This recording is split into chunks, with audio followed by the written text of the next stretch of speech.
Hello viewers, நான் உங்கள் ஐஸ்வர்யா தியாகராஜன் பேசுகிறேன். இந்த வீடியோவில் காலமும் ஃபுட்டிங்கும் வந்து நம்ம குழிக்குள்ளே வந்து செட் பண்ணிட்டு அதுக்கு மேலே வந்து காங்க்ரீட் வந்து போட போகிறோம். ஸோ இந்த வீடியோவில் தெளிவாக இதை பற்றி தான் நம்ம பார்க்க போகிறோம்.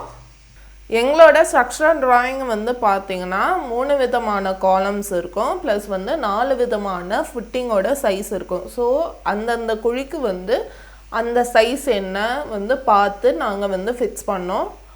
ஸ்ட்ரக்சரல் டிராயிங்கு முன்னாடியே வந்து தனியாக ஒரு வீடியோ வந்து பண்ணோம். அந்த வீடியோட லிங்க்கு வந்து இந்த வீடியோட ஐக்கானு வந்து கொடுக்குறேன், ப்ளஸ் வந்து டிஸ்கிரிப்ஷனும் லிங்க்கும் வந்து கொடுக்குறேன். ஸோ நம்ம ஃபுட்டிங்கோட மேட்டை வந்து ப்ளேஸ் பண்ணும்போது ஏற்கனவே வந்து காலத்தோட மார்க்கிங் வந்து நம்ம மார்க் பண்ணி வச்சுருந்தோம்ல, அந்த மார்க்கிங்க்கு ஏற்ற மாதிரி இந்த மேட்டு வந்து நம்ம சென்டராக வந்து ப்ளேஸ் பண்ணோம். ஸோ ஒரு ஃபுட்டிங் வந்து குழிக்குள்ளே போடுறதுக்கு முன்னாடி அந்த குழியை வந்து ஃபஸ்ட்டு நல்லா வந்து க்ளீன் பண்ணிக்கணும். ஏன் வந்து க்ளீன் பண்ணுறோன்னா அந்த மார்க்கிங் வந்து நம்மளுக்கு தெரியணும். நம்ம வந்து காலத்தை வந்து ஃபிக்ஸ் பண்ணும்போது அந்த மார்க்கிங்குள்ளே தான் வந்து நம்ம காலம் வந்து ஃபிக்ஸ் பண்ணணும். ஸோ அதுக்காக தான் வந்து நம்ம க்ளீன் பண்ணுறோம். ஒரு பக்கம் பார்த்தீங்கன்னா காங்க்ரீட் போடுறதுக்கு எல்லா சிமெண்ட் மூட்டையும் வந்து கொட்டாலேருந்து எடுத்து வந்துன்னுக்காங்க. இன்னொரு பக்கம் வந்து பார்த்திங்கன்னா காலமும் ஃபுட்டிங்கும் வந்து அசம்பிள் பண்ணினுக்காங்க. ஸோ இந்த அசம்பிள் பண்ணும்போது நம்ம 2 விஷயம் வந்து கவனிக்கணும். ஃபஸ்ட்டு வந்து பார்த்திங்கன்னா ஃபுட்டிங் வந்து நம்ம வைக்கும் போது கவர் பிளாக்கு வந்து வைக்கணும், 1.5 ஜல்லி வந்து வைக்கக்கூடாது. ஏன் வந்து நான் சொல்கிறேன்னா, இப்போது நம்ம காங்க்ரீட்டு வந்து அந்த குழிக்குள்ளே ஃபோர்ஸாக ஊற்றும் போது கவர் பிளாக்கு வந்து நகராது, அதே 1.5 ஜல்லி வந்து நகரும். ஸோ உங்ககிட்ட வந்து கவர் பிளாக் இருந்ததுன்னா கவர் பிளாக்கு மட்டும் வைங்க, 1.5 ஜல்லி வந்து வைக்காதீங்க. ரெண்டாவது விஷயம் வந்து பார்த்திங்கன்னா, நம்ம காலமும் ஃபுட்டிங்கும் வந்து ரெடி பண்ணி வச்சோன்னே ட்வைனை வச்சு நம்ம எல்லா சைடும் வந்து அளவு எடுத்து பார்த்தணும். ஏன்னா இந்த ஒரு பருவத்தில் மட்டும்தான் நம்ம இந்த காலம் வந்து ப்ளேஸ் பண்ணிக்கிறது வந்து ஸ்ட்ரெயிட்டாக ப்ளேஸ் பண்ணியிருக்கோமா இல்லைன்னா வந்து கோணையாக வந்து நம்ம அந்த காலத்தை வச்சுருக்கோமா வந்து அந்த ட்வைனை வச்சு பார்த்தா மட்டும்தான் தெரியும்.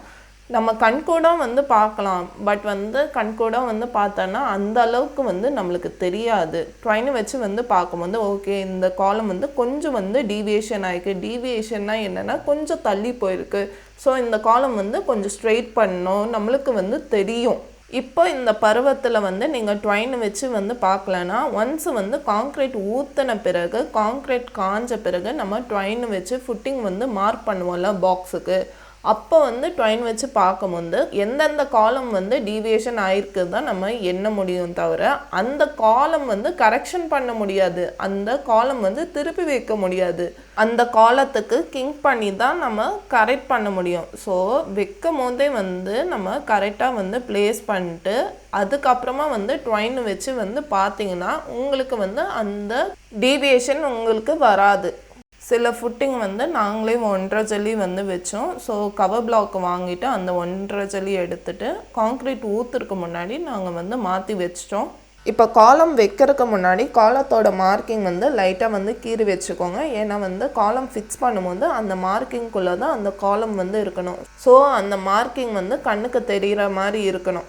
இப்போ காலம் வந்து காலத்தோட மார்க்கிங்குள்ளே இருக்கணும், 1 இன்ச்சு கேப்பு வந்து சுற்றிலும் வந்து இருக்கணும் 4 சைடுலேயும். ஸோ அதுக்கு தகுந்த மாதிரி வந்து அட்ஜஸ்ட்மெண்ட் பண்ணோம். ஸோ சுற்றிலும் வந்து காலம் வந்து அட்ஜஸ்ட்மெண்ட் பண்ணி முடித்தோடனே நம்ம அந்த காலமோட எள்ளு வந்து கட்டு கம்பி போட்டு வந்து கட்டின பிறகு மேலே வந்து முட்டுக்கட்டையும் வந்து கட்டு கம்பி போட்டு வந்து கட்டினோம். இது ரெண்டும் கட்டின பிறகு நம்ம ப்ளம்பப் வச்சு அந்த காலத்தோட சென்ட்ரிங் வந்து பார்க்கணும். ஸோ காலம் வந்து சாஞ்சிருக்கா இல்லைன்னா வந்து அது கரெக்டான பொசிஷனுக்கா, இது வச்சு தான் வந்து நம்மளால் பார்க்க முடியும். 4 சைடும் அந்த ப்ளம்பப் வச்சு பார்க்கணும். இதுக்கப்புறமா ரூமோட உள்கோடு வந்து நாங்கள் செக் பண்ணோம்.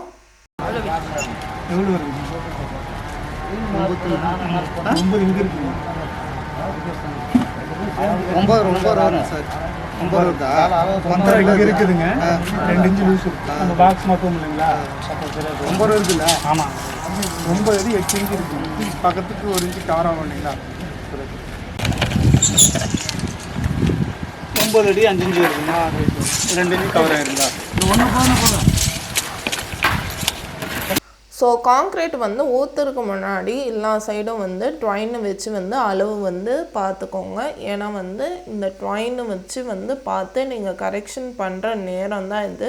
சப்போஸ் வந்து கான்க்ரீட் ஊற்றின பிறகு நீங்கள் பார்த்தாலும் அதில் வந்து காலத்தோட கரெக்ஷன் பண்ண முடியாது.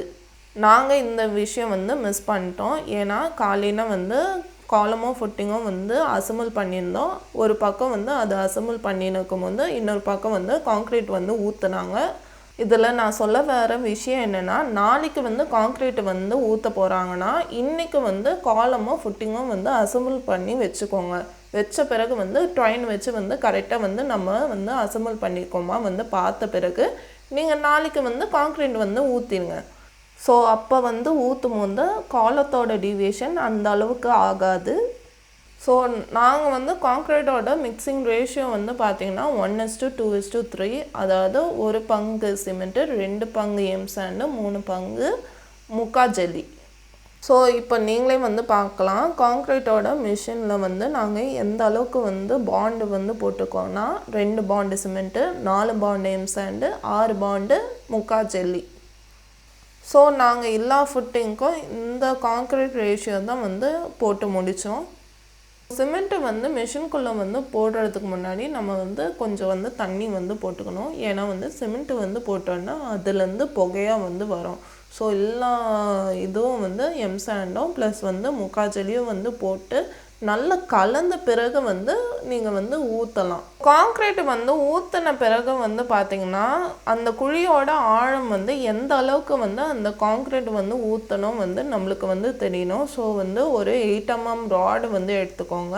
அது வந்து 15 inches அந்த அளவுக்கு வந்து கட்டு கம்பி போட்டு வந்து கட்டின பிறகு நீங்கள் வந்து ஒவ்வொரு வாட்டியும் வந்து அந்த கம்பி வந்து குழிக்குள்ளே விட்டு எந்த அளவுக்கு வந்து நம்ம கான்க்ரீட் வந்து குழிக்குள்ளே ஊற்றிருக்கோம் நம்மளுக்கு வந்து அளவு வந்து தெரியும். ஒன்ஸ் வந்து கான்க்ரீட் வந்து காஞ்சதுன்னா நம்ம கம்பியால் விட்டு எந்த அளவுக்கு வந்து ஆழம் வந்து நம்ம கான்க்ரீட் ஊற்றிக்கோம் நம்மளுக்கு தெரியாது. ஸோ இப்போ வந்து நீங்கள் வெளிப்படையாக வந்து பார்த்திங்கன்னா 9 inch நம்ம ஊற்றிருக்கோம். மீதி 8 inch வந்து பார்த்திங்கன்னா குழியோட ஆழத்துக்கு வந்து போயிடுச்சு. ஸோ வந்து நம்மளுக்கு வந்து தெரியாது. வெளிப்படையாக வந்து நம்ம பார்த்தோன்னா 9 inch தான் நம்மளுக்கு தெரியும். மீதி 8 inch வந்து உள்ளே வந்து போயிடுச்சு. ஸோ மொத்தமாக வந்து பார்த்திங்கன்னா 15 inch வந்து கான்க்ரீட்டோட அளவு எல்லா குழிக்கும் சேர்த்து தான் ஊற்றணும். ஸோ இந்த வீடியோ உங்களுக்கு யூஸ்ஃபுல்லாக இருக்கும்னு நான் நம்புகிறேன். இந்த வீடியோலேருந்து உங்களிடம் விடைபெறுவது உங்கள் Aishwarya Thiagarajan. See you in the next video. Tata.